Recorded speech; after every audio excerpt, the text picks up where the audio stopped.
बिहार सरकार की कैबिनेट में जल्दी ही बड़ा फेरबदल होने वाला है और 3-4 नए चेहरों को जहां मौका दिया जाना है कैबिनेट में, वहीं 3-4 ऐसे पुराने चेहरे हैं जिनको बाहर का रास्ता दिखाया जाएगा और इस बात की औपचारिक घोषणा भी जल्दी ही हो जाएगी।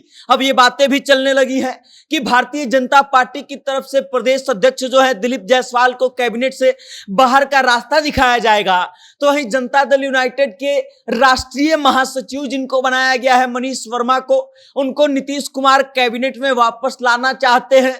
अब पूरी खबर क्या है, क्यों ये सब बातें चल रही हैं, इन सभी मुद्दों पर विस्तार से बात करेंगे और आपको बताएंगे। लेकिन उससे पहले आप हमारा परिचय जान लीजिए। नमस्कार, मेरा नाम वेद प्रकाश है। आप जनता जंक्शन देखना शुरू कर चुके हैं और कैमरे के पीछे हैं विशाल। भारतीय जनता पार्टी के राष्ट्रीय अध्यक्ष जेपी नड्डा बिहार आते हैं और फिर नीतीश कुमार से गुप्त तरीके से मुलाकात होती है। लगभग आधे घंटे लंबे चले इस मुलाकात में इन सब बातों पर चर्चा किया जाता है कि बिहार में कैबिनेट का विस्तार किया जाए और उसके बाद इस बात को तय कर लिया जाता है कि बिहार में कैबिनेट का विस्तार होगा। उसके कुछ ही समय बाद जो है, कुछ ही दिनों बाद जो है, भारतीय जनता पार्टी के प्रदेश अध्यक्ष दिलीप जायसवाल और जनता दल यूनाइटेड के प्रदेश अध्यक्ष उमेश कुशवाहा साथ मिलते हैं, मुलाकात होती है और गहन चर्चा होती है इन सब विषय पर कि किसको कैबिनेट में मौका देना है, किसको बाहर का रास्ता दिखाना है। और जो नाम सामने आते हैं, इसमें सामने आने वाला सबसे बड़ा नाम है दिलीप जायसवाल का। वो दिलीप जायसवाल जो फिलहाल बिहार सरकार में कैबिनेट मंत्री भी हैं और उसके अलावा भारतीय जनता पार्टी के प्रदेश अध्यक्ष भी हैं।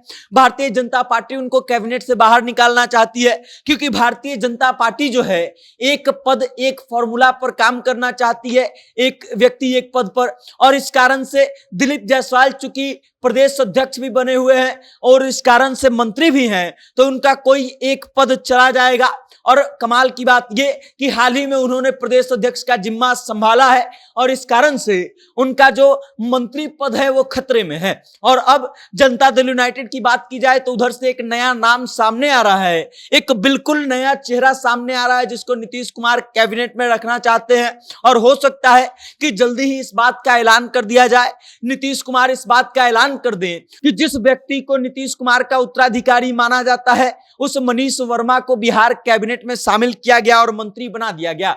हमने देखा है कि कैसे मनीष वर्मा इस्तीफा देते हैं और इस्तीफा देने के बाद जनता दल यूनाइटेड का दामन थामते हैं और उसके बाद नीतीश कुमार एक के बाद एक बड़ी जिम्मेदारी उनको देना शुरू करते हैं।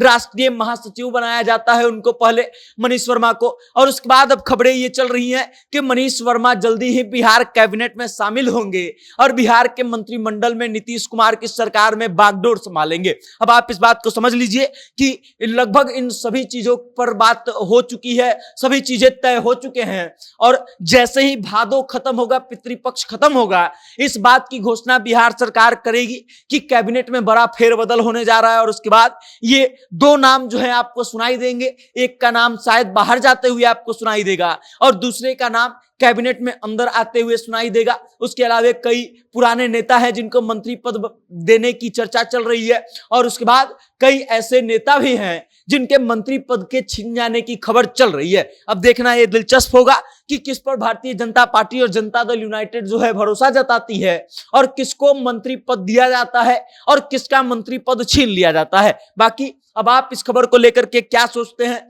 बिहार सरकार के कैबिनेट विस्तार को लेकर के क्या सोचते हैं और दिलीप जायसवाल और मनीष वर्मा के बारे में आपकी क्या राय है, कमेंट करके अपना विचार हम तक जरूर भेजिएगा और देखते रहिएगा जनता जंक्शन। बहुत बहुत धन्यवाद।